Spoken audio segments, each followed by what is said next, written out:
Hola, ¿qué tal? Esta ocasión yo les voy a hablar sobre las teridospermas. Y bueno, empezamos preguntando qué son las teridospermas, ¿no?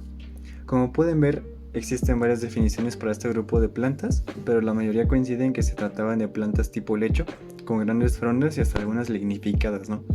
Que producían semillas. Um, Como tal, Teridosperma es una clase extinta que se ubica en el reino Plantae, en la división espermatofitas, junto con las gimnospermas y antofitas que engloban a las angiospermas fósiles y vivientes. Y bueno, las teridospermas se han definido tradicionalmente como plantas que llevaban semillas directamente en hojas y que eran similares a helechos. Esto demuestra que la visión tradicional de las teridospermas como portadoras de semillas o semillas individuales envueltas por cúpulas estrechamente ajustadas, como en el caso de las Lignopteris, directamente en las hojas es un carácter derivado. Aunque las teridospermas no pueden delimitarse como un grupo monofilético, este sigue siendo una categoría informal valiosa del que surgieron varios grupos monofiléticos de plantas de semillas más fácilmente definidas. Como tal, las teridospermas en su estricto es un grupo parafilético a las angiospermas, único y totalmente extinto que contiene el clado de las hidraspermas, que son helechos con semilla, más los clados medulosan y calistofitales, subteniendo un grupo corona definido por la divergencia de las cícadas. Y bueno, hablando de las hidraspermas, les cuento que la primera planta de semilla descrita como una planta entera es Elquinsia polymorpha, de mediados de Devónico tardío. Esta planta ha sido caracterizada como un helecho con semillas en su lato y puede considerarse ampliamente representativa en términos de su ecología de muchas plantas de semilla tempranas. Estas plantas pudieron haber estado en entornos de humedales, por ejemplo, Schegler coloca estas primeras plantas en deltas de ríos, donde fueron sucedidas rápidamente por pantanos poblados de plantas productoras de esporas de crecimiento más rápido. El Quincia polymorpha se describió por primera vez a partir de sus semillas. Tuvo reproducción hidraspérmica, que es un síndrome de polinización caracterizado por la dispersión de granos prepolenos a través del viento, espermatozoides nadadores, estructuras especializadas de captura de prepolones y morfología especializada para el aislamiento del prepolón dentro del óvulo. La reproducción hidraspérmica se caracteriza por la captura de prepolen a través de gotas producidas en el salpinx.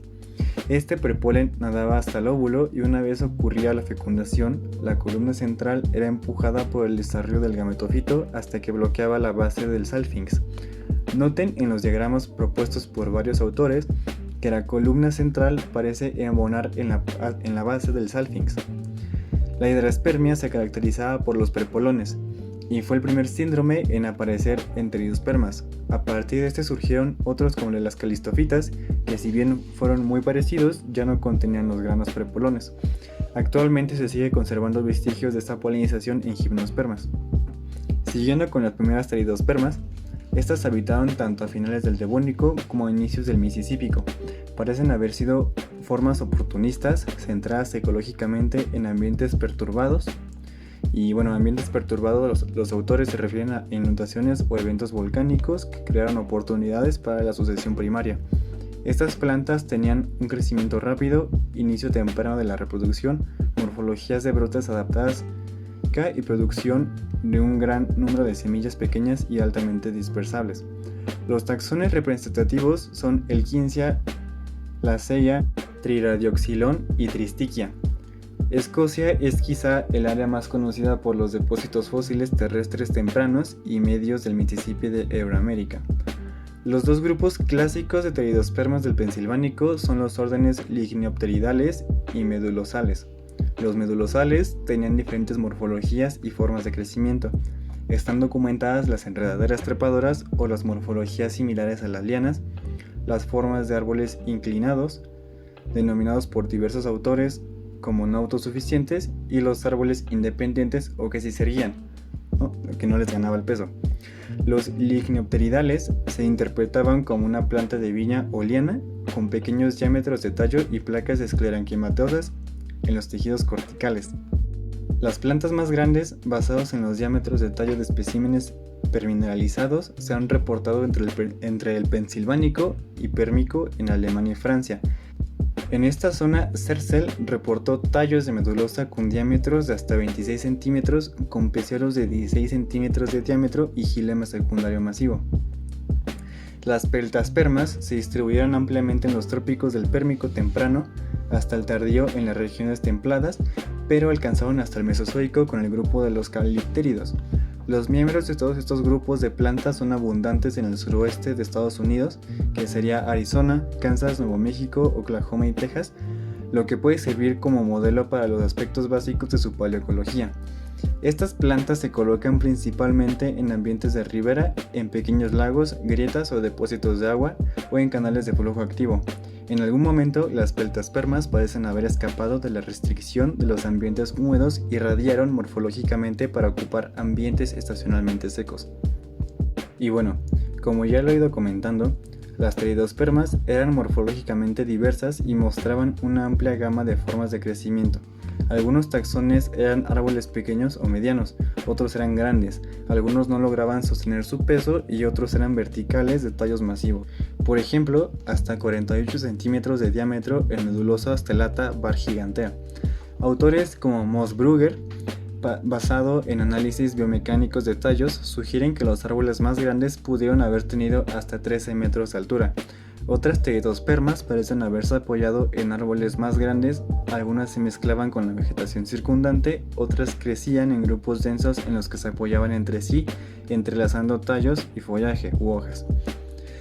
Se sabe que algunas pteridospermas eran verdaderas lianas. Se han documentado hábitos de crecimiento trepador para algunos taxones, basados en características morfológicas que incluyen tallos estrechos, ondulados o sinuosos y pequeñas frondas o artejos de escalada especializados como ganchos, zarcillos y zarcillos que terminaban en almohadillas adhesivas. El diámetro y la anatomía del tallo también sugieren una serie de formas similares a la de las lianas.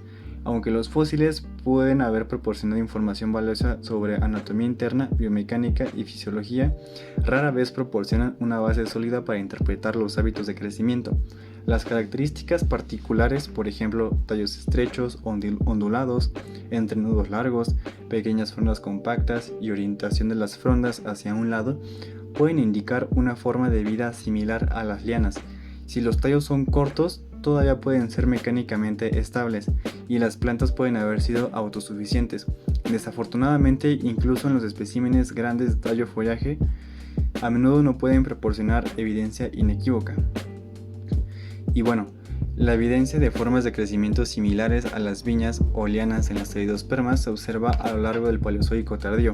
Sobre la importancia que desempeñan las lianas y equivalentes en los ecosistemas forestales tropicales, Ponotier sugiere que a finales del Paleozoico, las pteridospermas y pteridofitos trepadores desempeñaban el mismo papel que desempeñan las lianas angiospermas en los ecosistemas forestales contemporáneos y por lo tanto pueden haber contribuido significativamente al carácter tropical de los pantanos de carbón del Carbonífero tardío Pérmico temprano.